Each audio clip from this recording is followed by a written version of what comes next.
Pailitan natin. Hindi na siya kasya. Ayan. So, dito, makikita nyo yung gross sales nyo, expenses, purchase, net sales, profit, and then yung mga payments na pumasok through cash, GCash, or any mode of payments na meron kayo. So, makikita nyo siya. So, for example, itong April 17, ang cash na pumasok is 105, and then for PayMaya is 275. Okay. And then, ito, yung total online payments, and then yung cash on hand. Okay, so, ito, yung April 16. So, yan. So, nung April 16, may pumasok na cash payment, 240. Then, GCash payment, 65. Okay, then, ito, yung total online payments nyo. Alright. Then, yung cash on hand nyo is 240. So, nalas dito yung total payment. So, ito yung cash on hand nyo. Alright, so may dashboard din dito. I mean, graph. And then, ito, yung month. Double click nyo lang. Pwede nyo palitan yan. Kasi gusto nyo makita yung data ng January. Yan, makita nyo rin yung data ng January dyan. Then, yung year.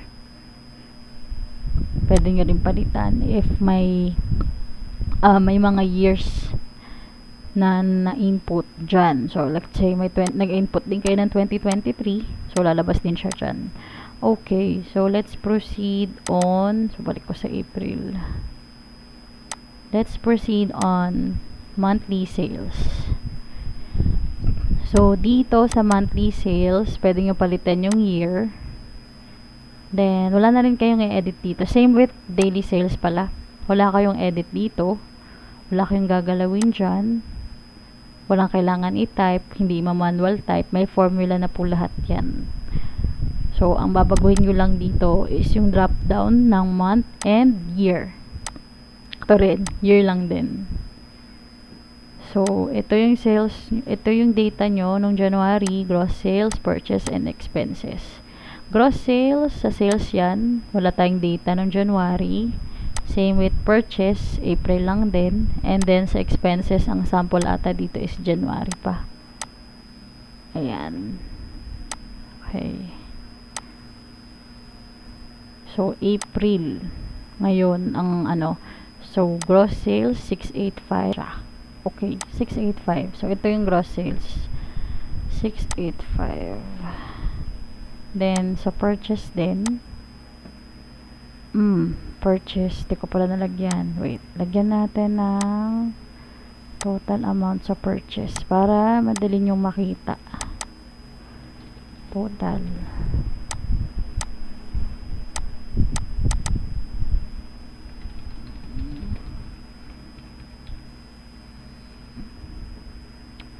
Saan na ba yun? Ito siya. Yan. So, ito yung total amount ng purchase. 13,485. 13,485. Ayan. So, negative ang net profit. Okay. So, mas magiging concise ang data nito pag na-input na talaga siya ng totoong data. Since medyo bungi-bungi yung sample ko, hiwa-hiwala yung month. Okay, so dito may sales trend din. So makikita nyo kung ano yung month na mahina, ano yung month na malakas. And then meron din tayong dashboard. So dito sa dashboard makikita nyo yung best seller na item, yung gross sales nyo, and then yung cost of goods. So, wait lang natin.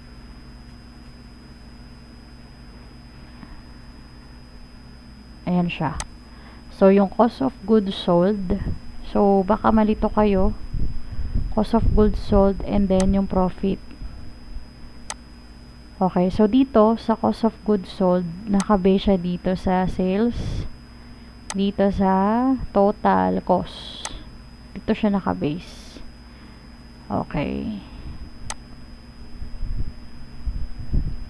And then, itong part na to, pwede po na pala nating i-hide to. Hide. Yan. Ayan. So, sa dashboard, yun siya. And then, yung profit. So, gross sales less cost of goods sold. Ito yung profit nyo. Alright. So, ito yung top selling nyo.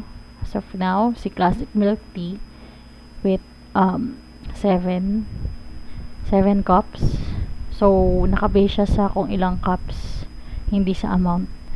Then, gross sales and then profit percentage.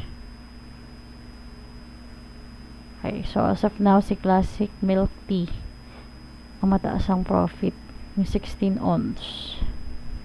Kasi siya ang may mataas na sales. Alright. Then, ito, pwede nyo mapalitan by month and year. So, let's say, may mga data na kayo.